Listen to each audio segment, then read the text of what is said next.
Good evening, everyone. Good evening, and welcome to another episode of Let's Talk Destiny with Jamie Green. I am like beyond able to explain tonight how excited I am to have the one and only Wesley. I forgot to ask you how to pronounce your first last name. I guess it's Wofford. Correct. Is that correct? Yes. Okay. With me tonight, most of us have experienced the Lady Beacon here in Salisbury, Maryland, over the last couple of months, and some of us more than once. And there has been so many opportunities for us to go and to just experience the energy, the spiritual applications, the love, the technical work, all of that. And so tonight I am thrilled to have the young man who's responsible for bringing Harriet Tubman to us. Academy Award winning artist Wesley Wofford, FNSS. And I'm going to have him explain to you what that FNSS means because it is powerful.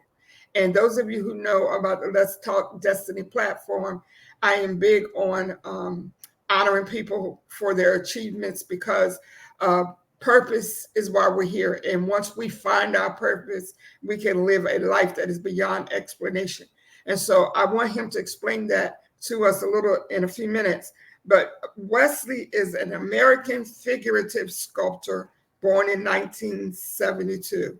His monumental installations and portraits can be found in both public and private locations throughout the United States. Wesley has gallery representation worldwide, and his sculpture is recognized on an international level with various awards and publications celebrating and featuring his work. His style emphasizes the human presence and is characterized by a dynamic use of form and texture. Wesley's monuments provoke passionate responses, and he is known for his intimate, emotionally charged portraits. Now, I'm not going to read the entire bio because I think you all can go to uh, Wesley Wofford studio, sculpture studio, and read that for yourself. But tonight, I wanted to bring you the man. Okay. I don't want to just have the words on the paper, but I want us to hear the heart and soul and the mind of this amazing sculptor. I I don't even know how to express how much your work has blessed me. And so tonight I humbly welcome you to my humble platform, Mr. Wesley Wofford. Thank you so much. Thank you so much for having me. Thank you for that lovely introduction. Thank you for loving the Beacon of Hope in Salisbury. I mean, Salisbury is a great town. They had so much programming around that sculpture. We are just honored and humbled that with all of our partners there. Just the community response there was, amazing. Just every time we see that is just amazing, the impact that it can make. And a lot of that has to do with who is hosting it and how they frame conversations. So Yeah. thank you for having me on. It is an honor to be here. Thank you. Thank you so much. So before we get into talking about my girl Harriet, let's talk a little bit about Wesley. All right. Outside of sculpting, what are some of the things that you love to do? What things make you smile other than your beautiful wife? Tell us a little bit about some of the things that you like to do. Um, well, that's probably the hardest question you could ask me. Uh, so, because of this, I don't have a lot of hobbies. My brain is just enveloped with my work and my life. We do live in the national forest, so I love hiking and nature and gardening. We grow our own food. So I love a lot of those things. I come from a film background, so I love movies and I love reading. Um, Mhm. because we live in the national forest and it's very secluded, I also love to travel and meet new people, because there are no people here, and my days are spent in here by myself, like, talking to these inanimate clay objects. So it's lovely. I love people, and the potential of people. I think that love transfers to my work. Is I love being inspired by other human beings doing amazing things. Passion. I love passionate people. Absolutely, absolutely. So I read in your bio that you grew up in a rural Georgia town, all right? And that even at a young age, you had outstanding artistic talent. And I have an organization called A Mother's Cry, which you know about. So I like zeroed in on the sentence that said that your mother encouraged you and promoted you and prompted you and nudge that, all that what mothers do, to pursue your passion. At what point do you remember that art was special to you, that you realized that it was more than just something that you did, but it really was something that you were passionate about? Um, I I've kind of known who I was since I was like 5 years old. I mean, I would say it's like 5 or 6 years old. Like at that point, I was drawing. We did a dinosaur uh, sculpting thing in kindergarten, and I sculpted a little dinosaur. And I think I really connected with that, working with my hands to take clay and make a shape.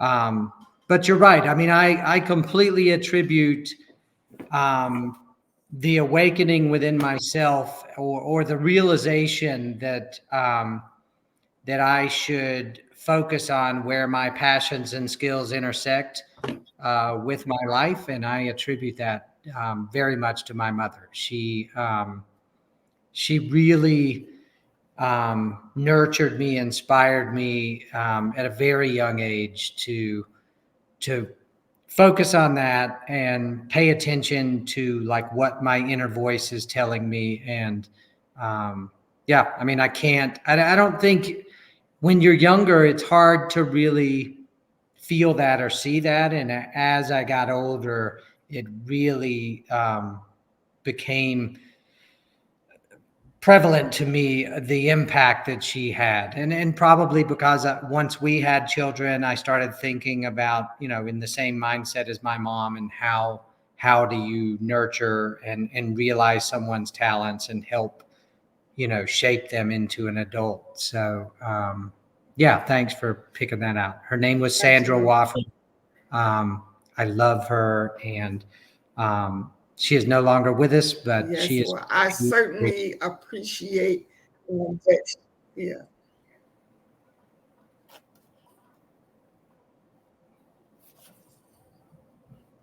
awesome. I certainly appreciate that she saw that in you and she nurtured that. So tonight, of course, I want to talk about Harriet Tubman. And the thing that's funny to me or interesting to me is I literally live maybe a half hour from the area where Harriet Tubman lived. And there's all kinds of museums and all kinds of things around here that we can go to. But it was something about that sculpture. Um, and I haven't made it to Cambridge yet to see the original Journey to Freedom. But when I found out that the sculpture was coming to Salisbury, I don't know if I've even shared this with you, but I have some disabilities, physical limitations, and so I don't get out as much as I'd like to. But when I found out that sculpture was coming to Salisbury, and they were posting pictures of it on the news, I'm like, I have got to get to the sculpture. Like one way or another, I've got to get there. And as I was staring at your work, Wesley, and then I went back and watched Harriet, the movie, for like the 20th time. And it just spoke to my spirit. Like I sent you a copy of the poem that came out of me because there's so many pieces to the Harriet Tubman story that we could focus on. But I distinctly remember the scene where she was trying to get the mothers to come to go to freedom, and they would not leave because they didn't know where their children were, and they refused to leave their children behind. And when I looked at your sculpture, it literally brought me to tears, not sad tears, but I was so impressed with the detail, not just physically, but what I could feel from what you poured into sculpting that work. And a poem came from that because, like, I could just feel and see those mothers trying to make that decision. And I want to publicly thank you for pulling that out of me. When you are working on your sculptures, do you speak to them? Do they speak to you? What is the process between you and the individual figure that you're working on? Great question. And to address some of that, you know, your poem was beautiful. Like you shared it with Odyssey, and Odyssey sent it to me. And actually that's how we met, is you sharing that with me. And I mean, it was beautiful. And I think it connected us in a way because, I mean, really, I didn't pull that out of you. Harriet pulled that out of you, and Harriet pulled the beacon of hope out of me. Yes. So I think, you know, there's a parallel there that connects us through her. You know, the statue being in Salisbury. I mean, shout out to Shauna for bringing it. She is a modern day Harriet Tubman. She is a force. If she thinks of it, she gets it done. And again, the programming in Salisbury was incredible. And as you said, the original Beacon of Hope is in Cambridge, Maryland, and I have to thank them for allowing us to be a part of that project. Yes. Really, the Beacon of Hope came out of that community, and that that community and Harriet and her rich history in the Cambridge area sort of whispering in my ear. So I can't really take credit for it. You know, I kind of view myself as like a collaborative contributor, or like a funnel that you know, these stories are kind of poured into, and I just happen to have this odd skill of being able to push clay into shapes. Yeah, I mean, and to hear that it's so connected with you on an emotional level, like that is like the purpose of my life, is to do that, is to create works that speak of humanity to humanity. And so really, like, it just warms my heart that it touched you in that way. I mean, that's definitely the intent. As far as how, I mean, it's hard to describe how. Like, it's not like a math equation. It's more, and I would imagine the same. You know, if I ask you how you wrote that poem, and it's like the only way to describe it is almost like quieting the world and slipping between the cracks of consciousness, and really kind of absorbing and listening, and trying to hold a mirror up to what you're seeing, or what you're feeling, or what you're hearing. So as a human being, with all of my sculptures, that is sort of the goal, that emotional connection. I mean, there's a lot of details, you know, in a figure, and there's shoes and buttons and, you know, but for me, none of that, those are all just like, you know, I wouldn't even call those adjectives. They're just decorative. And the adjectives are like, what is it saying about Yeah, yeah. its soul? Wow. But before we go any further, I want you to explain to the audience what the FNSS is, because that is powerful, and I want us to be aware of that. What do those initials stand for? Yeah, so the National Sculpture Society is the oldest sculpture society in the United States. It was formed in the late 1800s. And so FNSS is the fellow in the National Sculpture Society, and fellow level is like the highest level that a sculptor can achieve as a member of that organization. So it's yeah, it's an honor to carry that label and that, frankly, that mantle.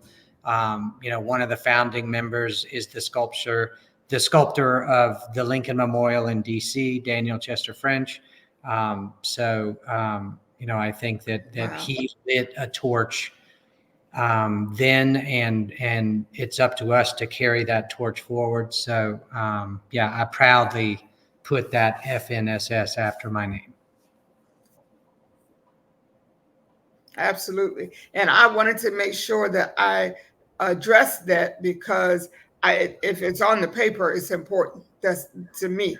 And I don't want to overlook, or, I mean, people give their heart and soul and their passion and their purpose collide, and they need to be recognized. And I publicly want to say I'm so grateful for the gift that you have and the passion that you have and your willingness to share it with us. Thank you so much. Now, I definitely wanted to ask you, I know that you're also working on a new project, and we'll talk about him in a minute. Um, but how did you come to pick the Black historical figures that you are working on now? Like, out of all the people on the planet, how did you decide to work on these individuals? Um, you know, it's a great question, and obviously the elephant in the room is the color of my skin in relation to my work, and I do get that a lot. You know, specifically with the traveling Harriet Tubmans, because they're out in the world talking. Like, you know, my face, my skin color is not attached to them. Those sculptures are out doing good work without, you know, the potential pollution of the color of my skin to the messaging. And I don't say pollution in a disrespectful way, but I think in today's day and age, like, the color of my skin is a bit of a distraction from the messaging that I want the work to convey. I don't think that it should be that case, but I think that that's the world we're in right now. I forget what the question was. Where was I supposed to go with that? No, Sorry. I just wanted to understand why you picked those particular Oh yeah, figures. That's no problem. yes. Sorry, that's how my brain works. Is like, you know, take a left turn and then it's gone. You know, I'm like a dog seeing a squirrel. Yeah. So That's okay. to answer that question, you know, so I did not choose them. They sort of chose me. So the original Harriet Tubman statue, The Journey to Freedom, was a commission that I was hired for in 2017. Up until that point, I still consider myself primarily a portrait artist. That's what I am passionate about. I love where you said purpose and passion collide. That's a beautiful statement. I live by that. So people, faces, it's always interested me down, back to like by the time I was in third grade, face jugs was a way to do that, and trying to sculpt little superheroes, and then leading into my work out of high school, and then I left college to go work in the film industry as a sculptor, and in the film industry I focused on faces. So my passion is faces and human beings. So I was contacted about a historical commission of Harriet Tubman. That was in I think the initial call was in 2017. And I think we got started on that commission in 2018. It was just a request for a Harriet Tubman, and the commissioner wanted it to be focused on freedom. It was my first historical commission. I mean, even going into that, I think that, the historical lessons of Harriet Tubman in our school systems, even. So I'm 51 years old, so I grew up in the 70s and 80s. I knew who Harriet Tubman was, but there wasn't a lot of detail. There was sort of a glossed over just, version of, Harriet Tubman, freed herself and then freed a lot of people. And, now let's jump to like, World War I or something. And which is like, wait a minute, there was a lot of things we missed there. So for me, I kind of, I feel like I did a big historical dive into Harriet Tubman and who she was, found every book that I could possibly find, every even firsthand sources, William Still's Underground Railroad journals. He talks about coming across her. So yeah, that project sort of started a lot of these other projects. It just when we finally showed that finished bronze to the world, it kind of exploded. Like, it really resonated with people in a very unexpected and humbling way of like, as an artist, I'm just like a kid who liked to play with clay, and you just hope you can eat, as an adult, if you decide to make that pursuit. That's right. And, yeah, so it really started from that. And that project, we decided to do the traveling statue because of the public response of that. And really our observation, and this was kind of pre George Floyd, where everything really came to a head, but there started to be dialogues about Confederate monuments and what they mean, and Charlottesville was happening. And for Odyssey and myself, it was like we're seeing that disparity in the world, and it was like, how do we participate? I mean, if we're all talking about, you want to leave the world better than you found it, or how do you contribute? How do you use that collision of passion and skills to make the world a better place? So really for us, it was, how do we do that? And we had that statue that people really wanted to see. So it became, how do we make that possible? And like you said, we really focused on that traveling monument. We wanted it to go to small towns, because large cities have sculptures around, and their communities are exposed to those sculptures. Although, I would argue that the sculptures are a pretty one-sided version of American history. So we really wanted to kind of, build a program that focused on small communities to be able to encounter these objects and think about how they inspired people in different ways based on their perceptions and experiences. And so we really just wanted to Right. facilitate that.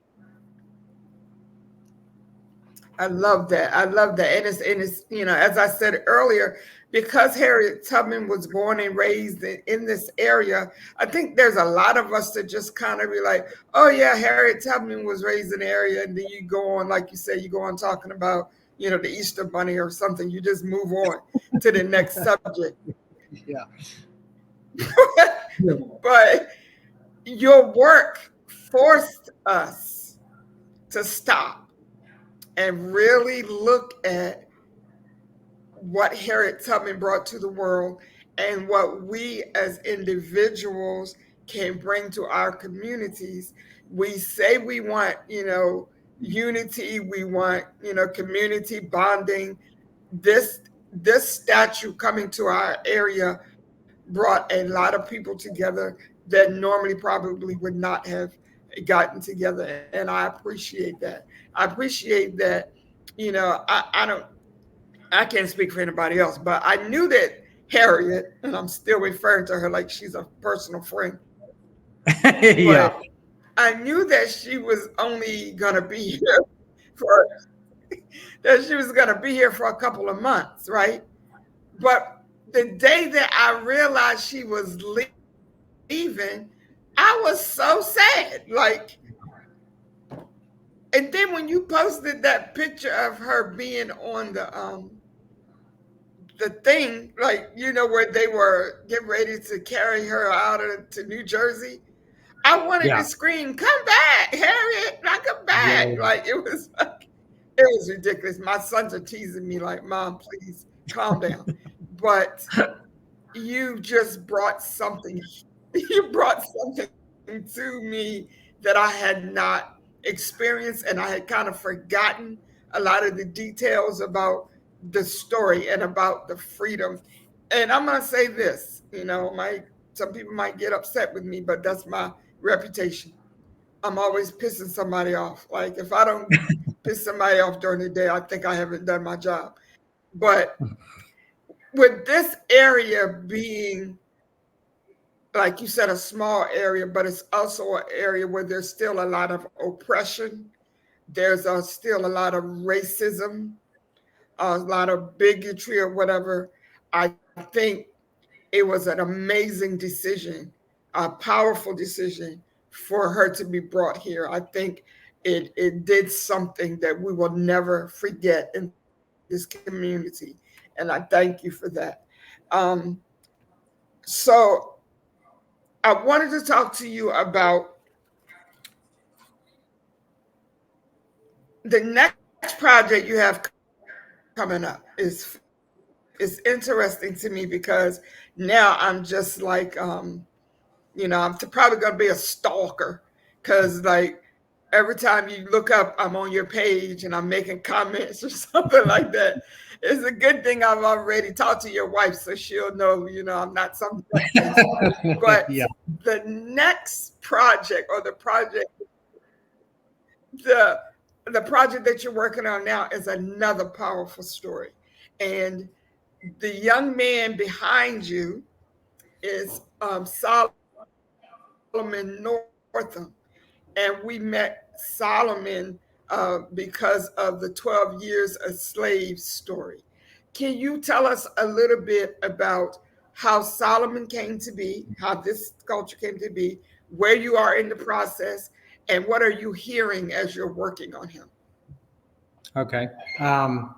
And really to back up on what you said about the impact of the traveling statue in Salisbury, um, and and thank you for the kind words. But I don't think that, like I don't feel comfortable taking credit for that. I mean, I think if anything, it exposes a gap in our public collection of artwork that what kind of symbols do we have in public that unite us. And I think that the curation of those public objects over the last you know, uh, you know, 100 years. I mean, really, bronze sculpture started being put into our public spaces like in the late 1800s. And I thought, if you think about is post Civil War,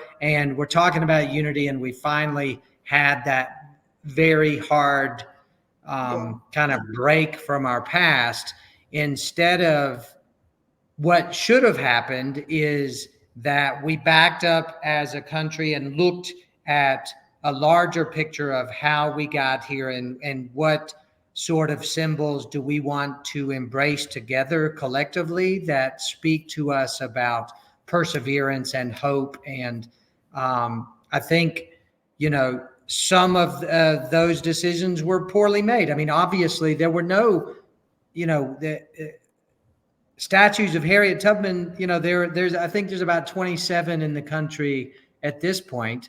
But I think it really is. It illustrates a severe lack of those types of symbols in our public spaces that unite us and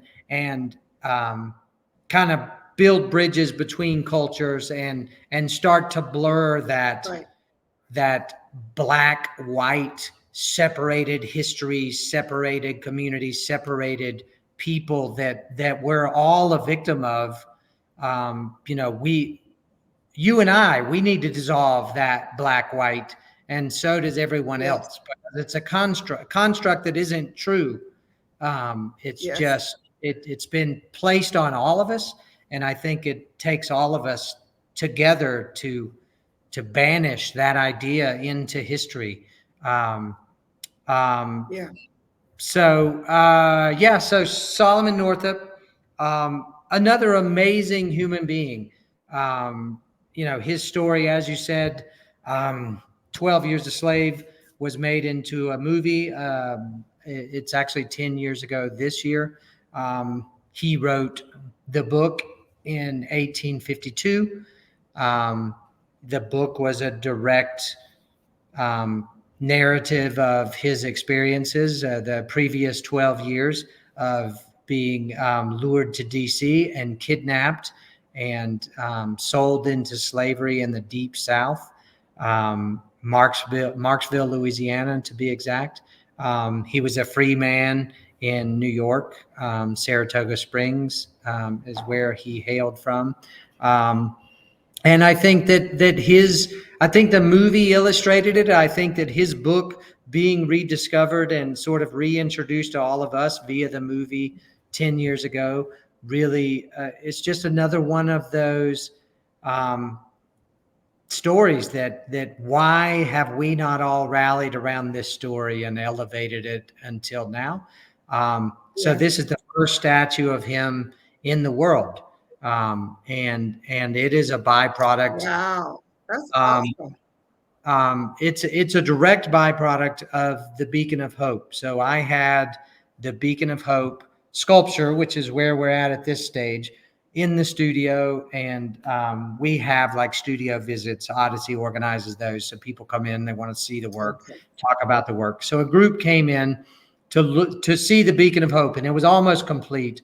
It was a little further along than this one, and we had a dialogue exactly about what you and I are talking about, like the importance of these types of collective heroic symbols that really need to celebrate Black history, which is American history, but also it's our collective history.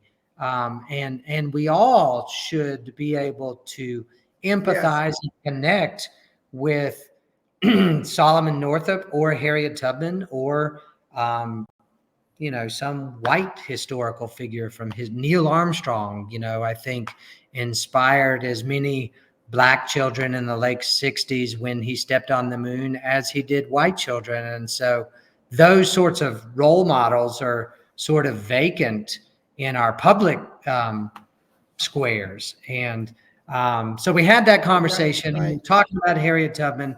And then about 2 weeks later, one of the gentlemen that was here called, and he actually is from one town up. He's closer to Alexandria in Louisiana, but he said, we have a story like Harriet Tubman's story in Marksville, Louisiana, and I think we need to tell it. And I want to work with you and build a committee and figure out how to make that happen. And kudos to him. He is a force like Shauna, where he started contacting people in Marksville, and he put together a committee. And I mean, at this point, the committee is descendants of Solomon Northup and local, community members in Marksville, white and black. Awesome. And he really built a coalition around, let's get this project done. So we're right in the middle of it right now. I'm about, what am I? I'm about 14 months into the project at this point.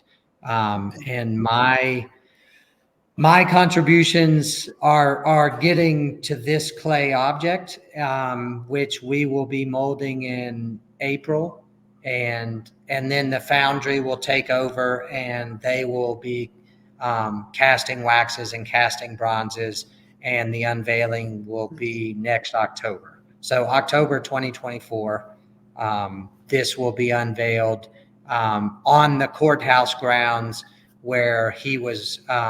He regained his freedom in Louisiana. So it's a really, much like the Harriet Tubman statue in Cambridge, how placing her statue at that courthouse on those grounds, it was, in addition to the statue being there, but it was sort of reclaiming that space, or taking the uncomfortable truth that Harriet's cousin Keziah was being sold there at an auction block on the site, and taking that story and turning it into a story of victory. And yes. I think this group in Marksville is doing exactly the same thing. They are taking the same sort of tragic story of tribulations that Solomon went through, and celebrating his perseverance and his heroism and his ability to maintain for 12 years under, horrible chattel slavery conditions in Louisiana. Wow. And I say, I've been saying this all of my life, but when I go back and watch movies such as 12 Years a Slave and Harriet and other movies like that, like, I think I probably would not have survived past like age 6 or 7, because with the mouth I have and the like, get your hands off of me kind of attitude, I probably, I probably wouldn't have made it to get a statue made. But, there's some great I just love what you said about these statues. There's no statue or sculpture that brings us together in public places, like you said it. This is why your work is so important. It's like most of the times when we have conversations about sculptures or statues in public places, it's always a place for division. Like, one group is on this side and the other group is on the other side. But your work is definitely bringing us together, and I appreciate that so much. Thank you. Now, I want to ask anyone who's watching with us right now, if you have any questions for Mr. Wofford, please feel free to put them in the comment section, and I will make sure that he sees them before we go. I just really don't want to, I could talk to you all night, but I know Mr. Northam back there is waiting for you to get back to work. But I'm just like really beyond verbally able to express to you how much this conversation has meant to me. And I do want to say this, going back to Harriet. Last week, I did a webinar called Celebrating Femininity. And I was talking about different, how society defines femininity and how we have to define for ourselves what we call femininity. And I mentioned to the ladies how, in a conversation or one of the social media posts to you, you referred to uh, Harriet Tubman and that work as Lady Beacon, and that hit me because I never thought about Harriet Tubman as a lady. Now, I'm not trying to be facetious, but when I thought of Harriet Tubman, I thought of a real strong force, leading men, a military strategist, um, somebody that was willing to take chances and put her life on the line. I didn't think about the feminine side of her. And one of the ladies who was attending the class said, I think she is the epitome of femininity because remember the scenes, even after she was leading people to freedom, when she was with her husband, she was very loving and she was very soft and she was very nurturing. And I was like, wow, I never thought about that. So then I go back and I look at the pictures of Lady Beacon and I look at the journey to freedom, and I just felt an overwhelming sense of pride as a woman and how she was doing her divine assignment to lead people to freedom with so much love and compassion that she was willing to put her life on the line to make sure they were free. Again, I may never have gotten that revelation or illumination if I had not had a conversation with you. So I thank you for that. Well, and that's beautifully stated. And I think actually I can't take credit for Lady Beacon. I think Shauna labeled her Lady Beacon. And I think I was like you. I'm like, oh, I love that moniker because it is when you explore like women's accomplishments and sort of historically women being sexualized or sort of underrated as far as their abilities go. But I see it as the opposite is they're doing all of that and they're doing all of these other things. And I think that, Yes. Yes. I hope that came through in the statue. And I think we have a women's history trail sculpture that's being unveiled next month. And it's a Cherokee woman, a Black American woman, and a white pioneer woman, all in the same Wow. statue. And it's the same sort of conversation about, Yes. women have historically been overlooked in public um, statuary as well. And oftentimes when women are portrayed in statues, it tends to be sexualized in some way. And Yes. yeah, like Yes. I really think we're entering like a phase where there's a very balanced look at people as human beings and being taken for your actions and your deeds, not the things that you were assigned at birth, whether it's your gender or Yes. your skin color or anything else.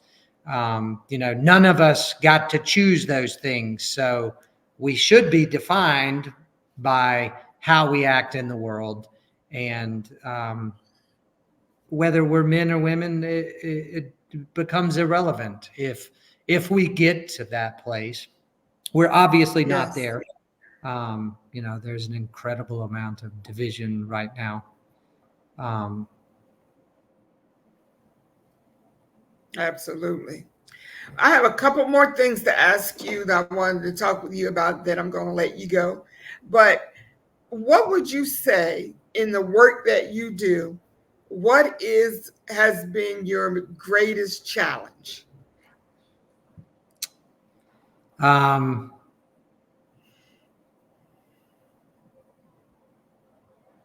hmm. Well, so I think that there's lots of challenging things to being a sculptor, like a working artist who makes a living um, off of your art. So that brings a lot of challenges. So just because you have the ability to work with your hands doesn't mean that you have all the other skills that are needed to Yeah, make a living. So I would think that, I mean, for me, like doing that, it's not easy, it's work, but it's very natural to me. yeah, Whereas like trying to figure out how to use that to a make a living, and b like how do I use that to make the world a better place? So I yeah, think that those are challenges. I'm incredibly grateful to my better half, Odyssey. Thank God that she exists and that she is so good at her job in being able to do all those things that I can't do. I mean, talk about elevating women. The traveling statues, it's all Odyssey. Like I can make these objects and I can design yeah. how we can move them around, and the traveling statues are all Odyssey. Like I can't take credit for any of that. Wow. It is, and because she has two now, I mean, it eats a lot of her time, and there's so much. Um, just lining up, this venue's leaving and this venue's coming, and how do you move a Yeah, 3,000-pound object, and who do you need? And so, yeah, I mean, it's also challenging to, this public portion of art creation. Like I never anticipated that I would even have to have this conversation. And I think that yeah, that's challenging, but not in an uncomfortable way, but in a way that every time I have these conversations, I tend to learn something new from the person that I'm talking with. And I can say that tonight. And I think that, being challenged is what makes us better people, and brings us together. yes, And I think we've gotten into this weird mindset of challenge being division, and it shouldn't be. We should right, all right, challenge right. one another's perspectives and views, and then in a respectful way, and in a way that we learn from one another. And I think there's definitely not enough of that in the country or the world right now, for that matter. Absolutely. All right, so I'm going to wind this up by asking you, what is the main lesson that you want us to learn from your work? I think we've kind of already addressed the unity thing, but what is the main lesson that you want us to learn and appreciate from the gift that God has given to you? Um, hmm. I mean, I wouldn't presume to say. I think that everybody, I mean, I think great art can reach you and connect you, um, each as an individual in a different way. And so I think, I mean, if anything, I hope that my work evokes some level of introspection, or really connects with everyone in some way, on a base human level. I think that is really my goal. I mean, that's what I can hope for, and I could never Yes, um, yes, I could never say what I want you to take away from it, because I don't have anyone else's experiences. So everybody kind of is bringing their life experiences to a work. And so, some people focus on this and it touches them in this way, and other people, I mean, for me, I'm just like honored and excited that maybe my work is connecting like emotionally with people. I mean, really, for me, that it's like my life dream come true to be able to connect with people through art. I think that it's a great way to communicate. It's a universal language that transcends Yes. math and languages, and it's like it's a visual language and communicating with emotion and beauty and um, that I mean that's my purpose in life. That's what my mom whispered in my ear when I was 6, and she still is, um, and I love her for that. Awesome. Oh, wow. Thank you so much, Wesley. You have really blessed us tonight in more ways than you will ever know. I also want to send a special shout out to Lady Odyssey. She Yes. has been a jewel to work with, coordinating this dialogue tonight. Sometimes, it's not always easy to deal with people that you don't know. And she has been nothing more than just super kind. And I want you to please let her know I genuinely appreciate her. And thank you for taking time out of your schedule to talk with me tonight. Also, I want to tell everyone that's watching now and those that will be watching in the replay, be sure to look for Wofford Studios. I can't never get my words right. The Wesley Wofford Sculpture Studio page on Facebook and the .com, their website. The .com. There's so much information over there. You will be like absolutely blessed to see and encourage. And if the opportunity comes for you in any city to go out and personally engage with some of the awesome work that Wesley is doing, I encourage you to do that. Okay. So, Mr. Wofford, is there any closing remarks you want to share with us tonight before you leave?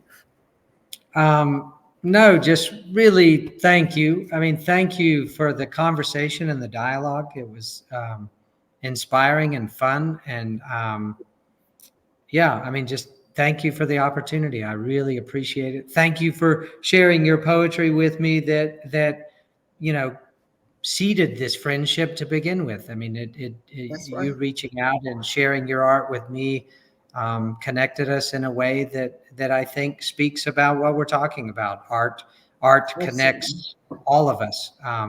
So thank you for having me. And I will pass everything to Odyssey.